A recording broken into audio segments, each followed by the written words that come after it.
Bonjour à tous et à toutes. Je suis particulièrement heureuse de vous retrouver pour cette conférence dans le cadre du colloque Crise et relance, théâtre et performance avant et après la pandémie mondiale, organisé par l'Association canadienne de la recherche théâtrale et la Société québécoise d'études théâtrales. Et je remercie chaleureusement Catherine Tadros, Nicole Nolette et Yana Mirzon pour leur invitation à participer à cet événement international.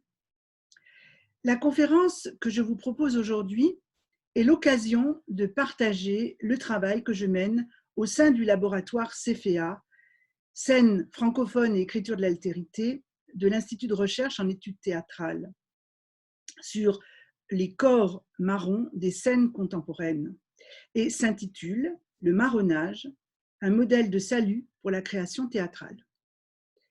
Des travaux que vous pourrez retrouver dans Corps marron, les poétiques de marronnage des dramaturgies afro-contemporaines, publiées aux éditions Passage.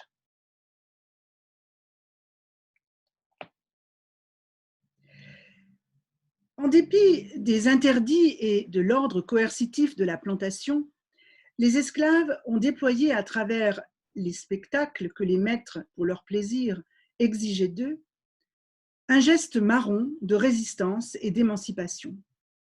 On retrouve cette posture marronne dans la création contemporaine afro-diasporique, d'abord dans les cultures hip-hop, puis au détour des années 1990, chez des dramaturges comme le Togolais Kossi Efui, l'Ivoirien Kofi Kwaoulé, le Congolais Kaya Makele, l'Africaine-Américaine Suzanne Laurie Parks, les Guadeloupéennes Maryse Condé ou Gerty Dambery, et plus récemment le Guinéen Akimba, le Congolais Dieudonné Nianguna, l'Haïtien Guy Régis Junior, les performeuses martiniquaises Rebecca Chaillon ou Véronique Canor, ou encore un slameur d'origine antillaise comme Déprime de Cabal et bien d'autres artistes afrodescendants. Des chorégraphes aussi comme Bintou Dembélé, Michel Onomo, ou des plasticiens comme Basquiat, bien sûr, Alexis Peskin, ou encore Kara Walker.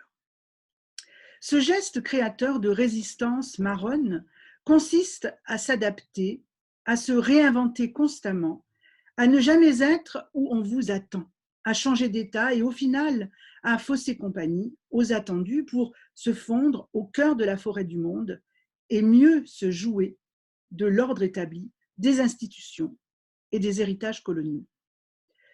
En définitive, la crise actuelle pourrait bien nous inviter à considérer les gestes artistiques marrons qui, depuis le jazz, inspirent la création afrodescendante comme modèle de salut pour la création théâtrale à venir.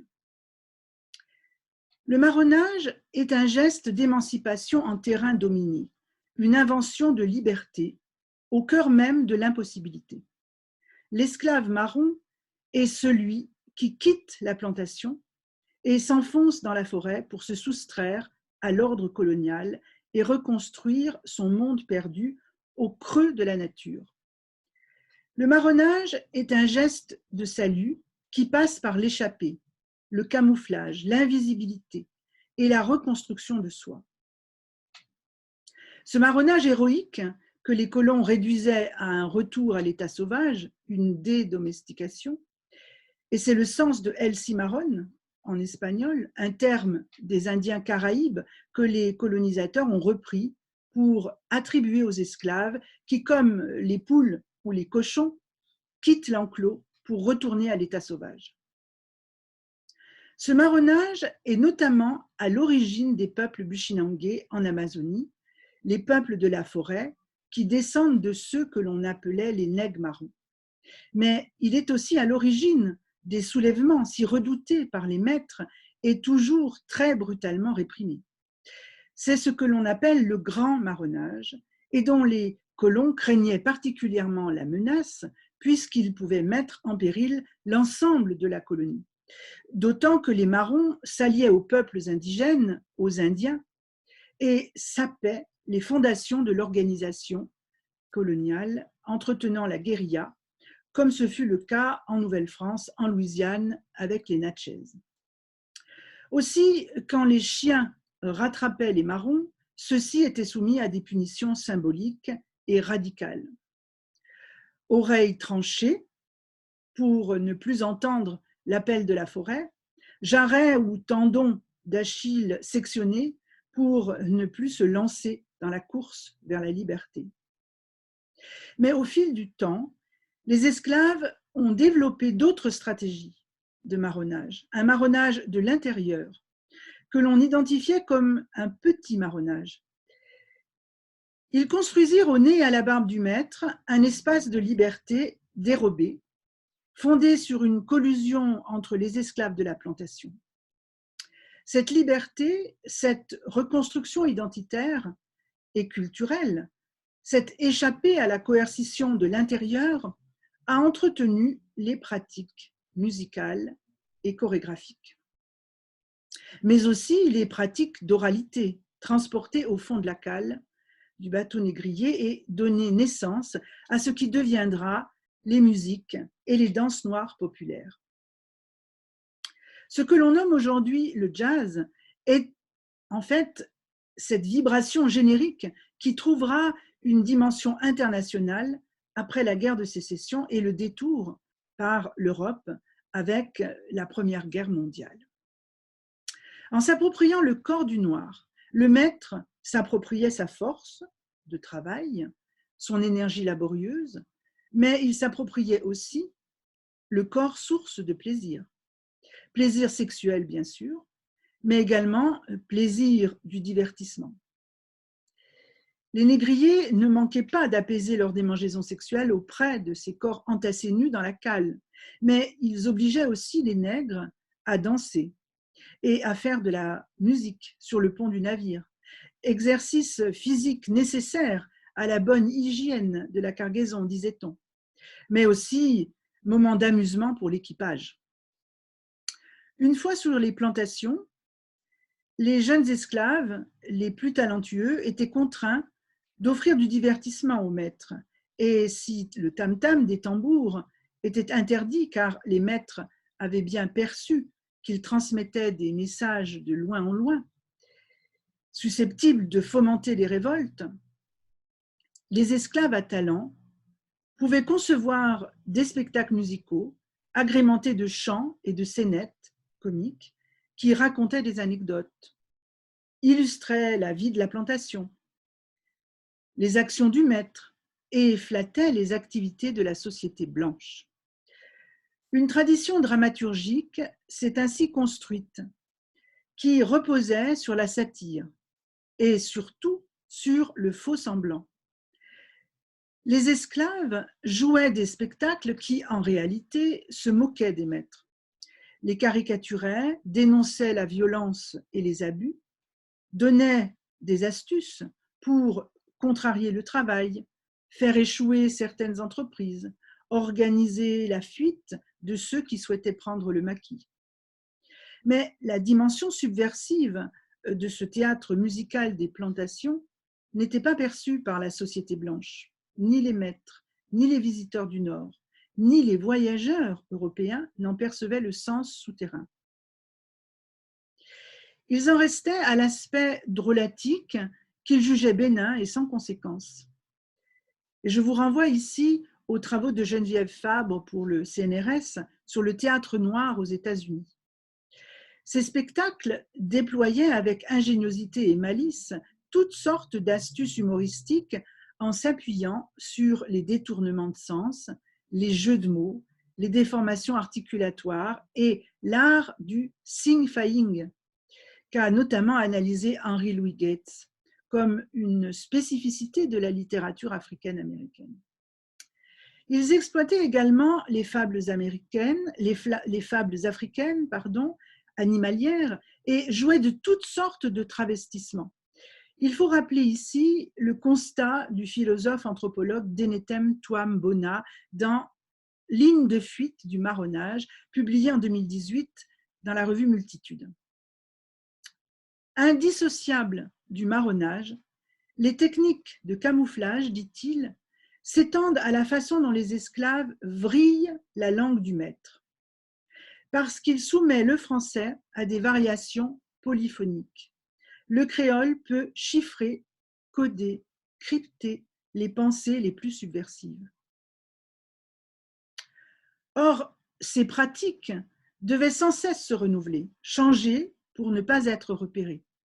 Le geste marron apprend à composer avec l'empêchement, la contrainte, le confinement. Marronner, c'est apprendre à créer dans le pli, l'espace et le temps dérobés.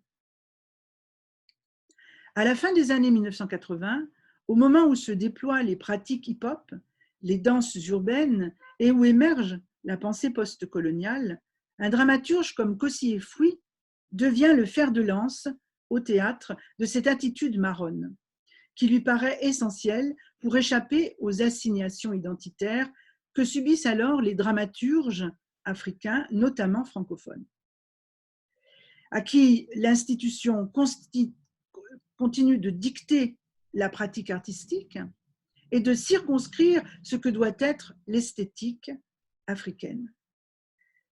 Ce marronnage créateur qui suppose d'avancer masqué, de ne jamais être où on vous attend, pour déjouer les injonctions identitaires qui piègent les artistes racisés et les enjoint de répondre selon ce que l'ordre institutionnel souhaite d'eux, remet alors en cause la notion d'africanité. Avancer masqué pour Kosi Efoui, c'est, dit-il, dégager un espace de liberté incroyable dans un mouchoir de poche. Ces dramaturges ont puisé dans le marronnage une attitude créatrice alternative et ont développé un autre théâtre, ni le théâtre occidental avec ses normes et ses enjeux esthétiques, ni le théâtre africain, qu'il soit pensé au prisme du regard occidental et de l'idée qu'il se fait de l'Afrique, ou même au prisme d'un certain regard africain nostalgique du passé perdu avec la colonisation et voulant retrouver les traditions ancestrales.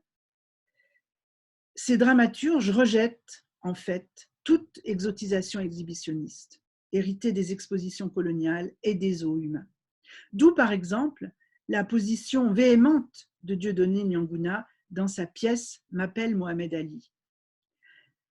Pas ce comédien noir, dit-il, cet Africain qu'on attend sur scène pour venir nous divertir avec ses grossièretés africaines, ses sauvageries exotiques, son accent de petit nègre, ses ridiculités sordides, ses démangeaisons animales, ses folklores tonitruants, ses transes endiablées. Je ne suis pas ce comédien-là. Vous savez tout ce que vous savez de moi, mais vous ne le savez que de vous-même, de vos attentes, de vos peurs, de la bête qu'on vient voir en cage.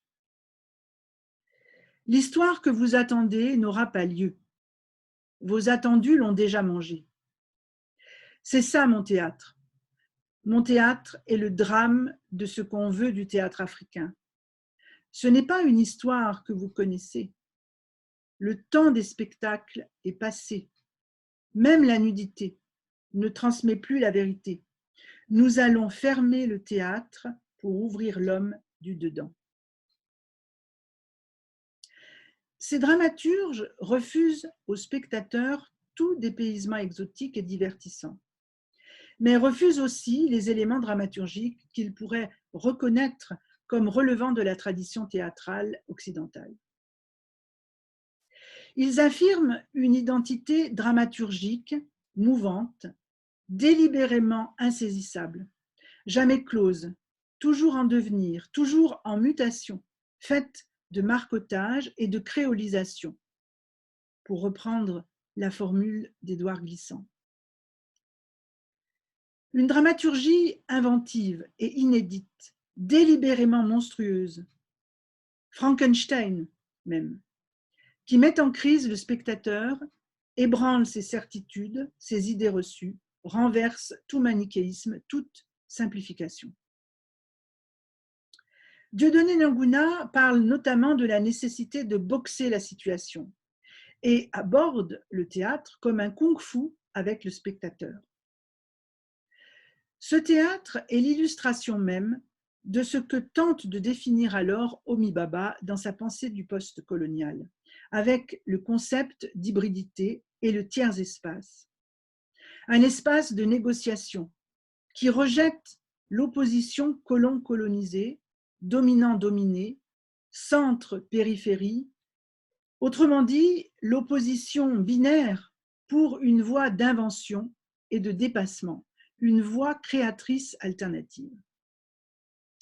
Ces dramaturges travaillent à inventer un autre théâtre, un théâtre singulier, un théâtre qui peut se construire au-dessus des manques, des failles, des absences, et qui crée du lien entre les humains, abolit les positionnements manichéens et pense le monde autrement. Pour Homi Bhabha, c'est le processus d'hybridité qui conduit à la création de l'impensé, de l'inédit. Il dit notamment « Le processus d'hybridité culturelle donne naissance à quelque chose de différent, quelque chose de neuf, que l'on ne peut reconnaître, un nouveau terrain de négociation du sens et de la représentation. » La poétique marronne de cet autre théâtre s'appuie d'abord sur le pas de côté, l'échappée, le détour, voire le détournement. C'est un théâtre qui assume la marge et retourne en valeur créative la clandestinité. L'attitude clando ou le carré blanc, pour reprendre la formule de Dieudonné Nianguna, l'invisibilisation ou la case vide, pour reprendre celle de Kosciuszko, ou encore ce que Kofi Kwaoulé appelle l'hérésie, un théâtre acteur de sa propre contestation. Du point de vue de l'espace, la dramaturgie marronne se donne le corps comme territoire.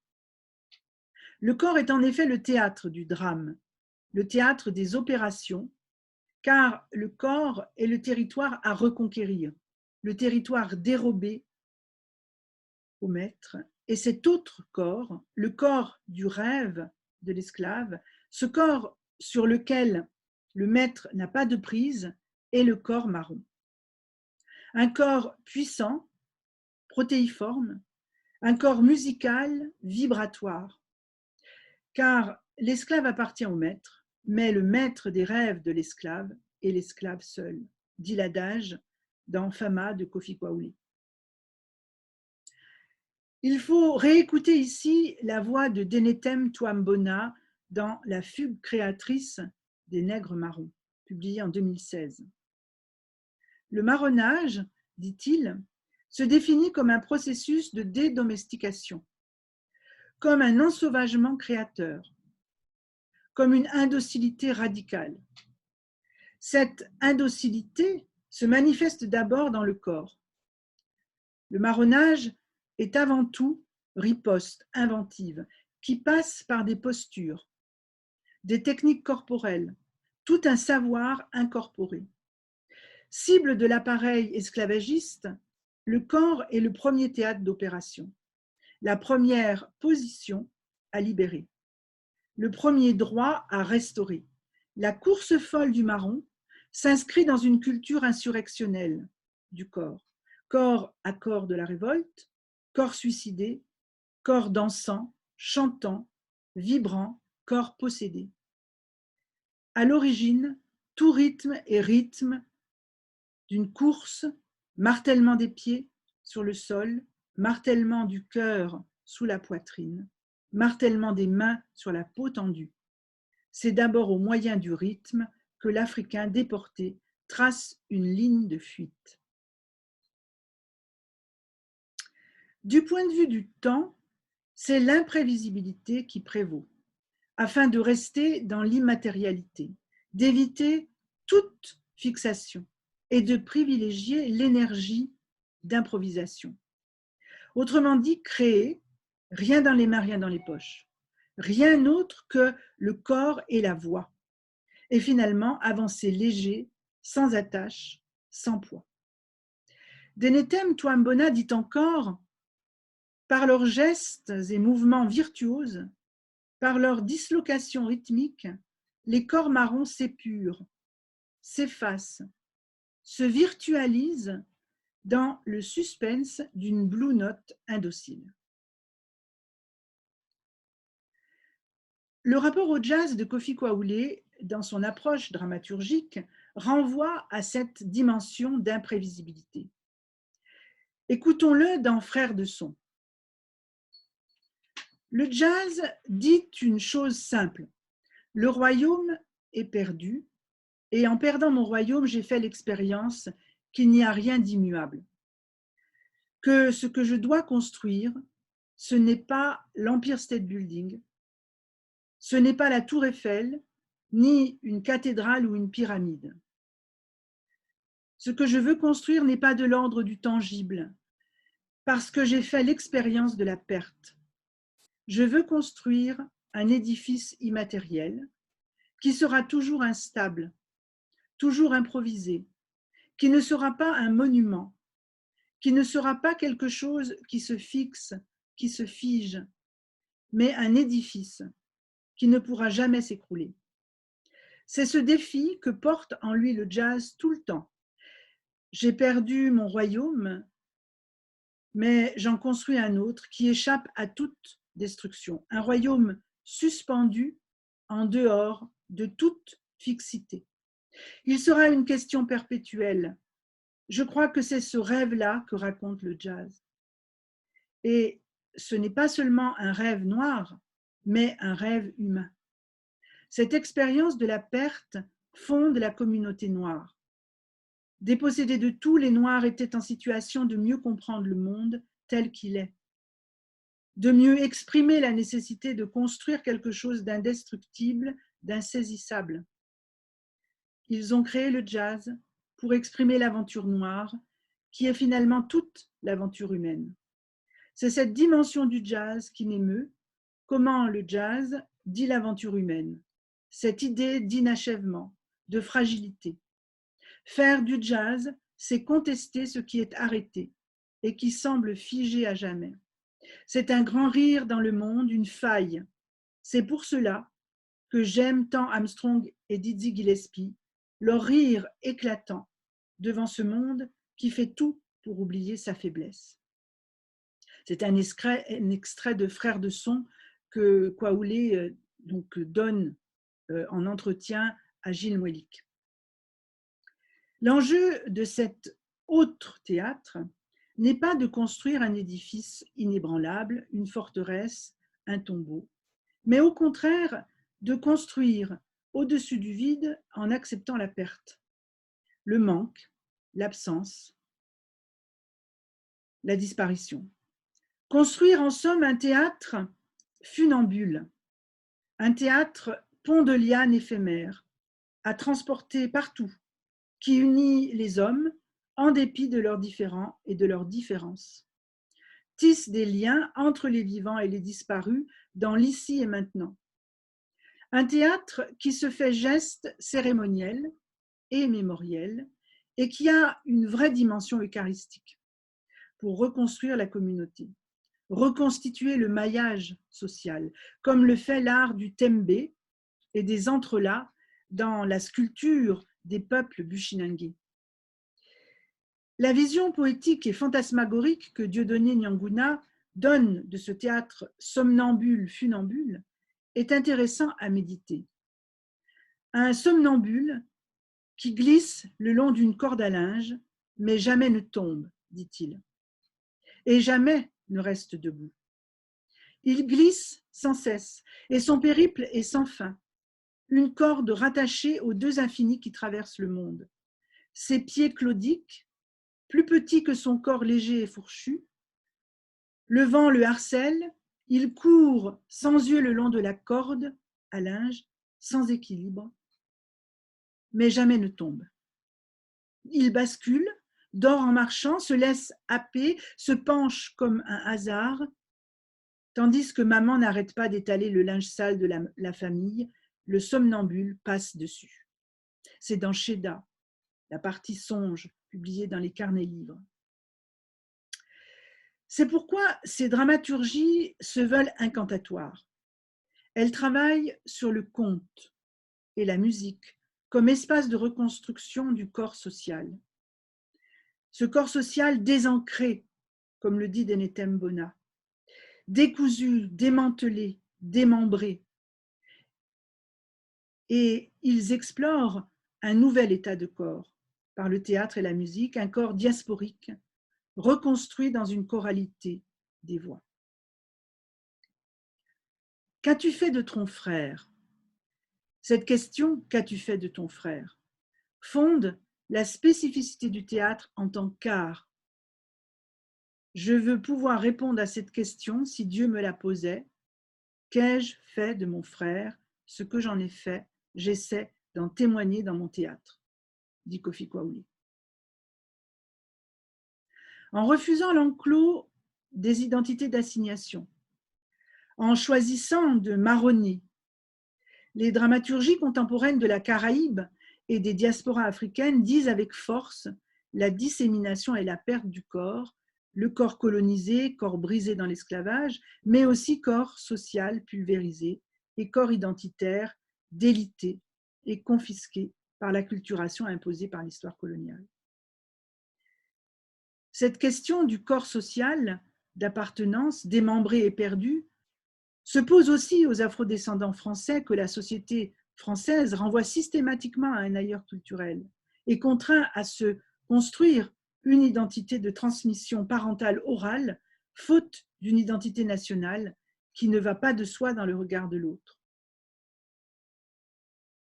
Les peuples qui ont connu la dispersion du corps social et l'éparpillement identitaire, la pulvérisation ontologique, en somme, corps vaporisé, que Kofi Kwaouli définit comme à l'origine de la tragédie, ont retrouvé dans la transmission orale une force de recentrement et de ralliement et ont, par la parole, construit un territoire improbable, mais accessible, territoire refuge, espace de fuite et de reconstruction de soi.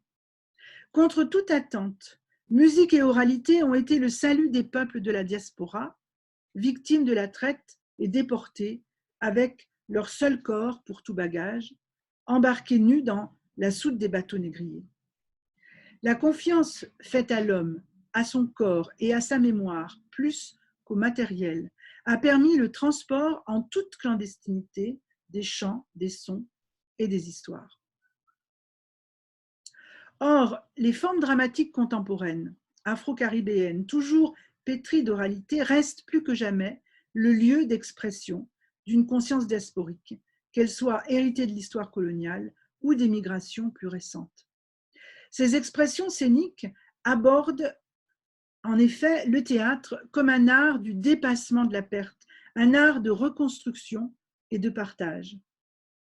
La reconstruction du royaume perdu, mais ce royaume n'est pas une construction tangible, il a la résistance immatérielle de l'oralité et la vitalité aérienne des lianes de la forêt.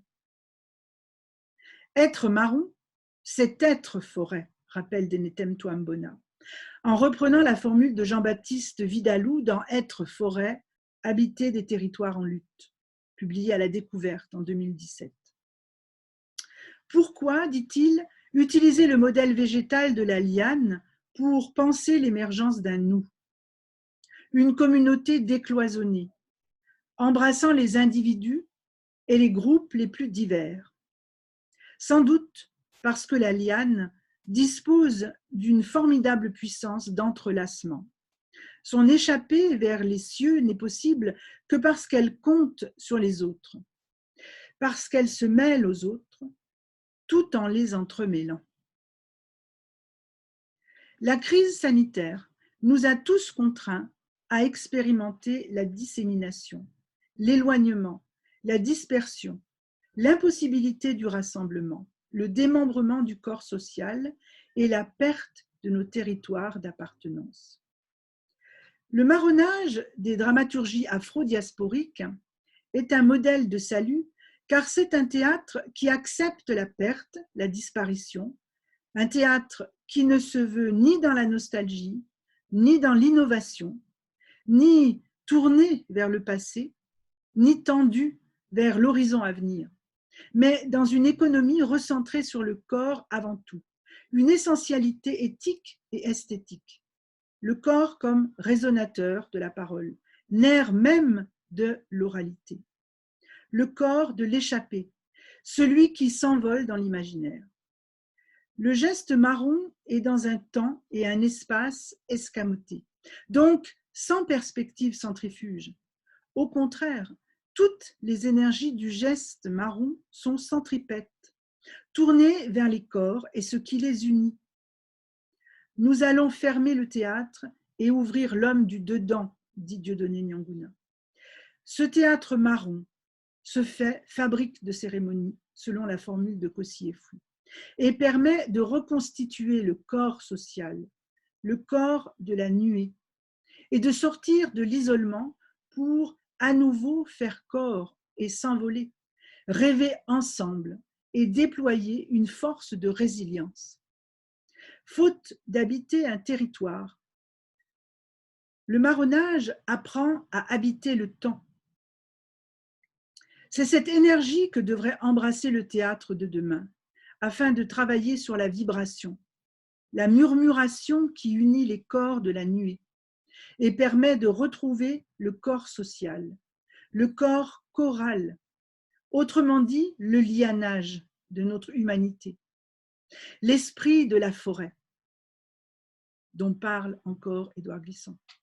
Car, comme le rappellent les signataires en 2009 du manifeste pour les produits de haute nécessité, dont font partie justement Édouard Glissant, Patrice Chamoiseau, Olivier Pulvar et bien d'autres intellectuels de la Caraïbe, la dynamique du lianage est d'allier et rallier, de lier et relier et relayer tout ce qui se trouve désolidarisé.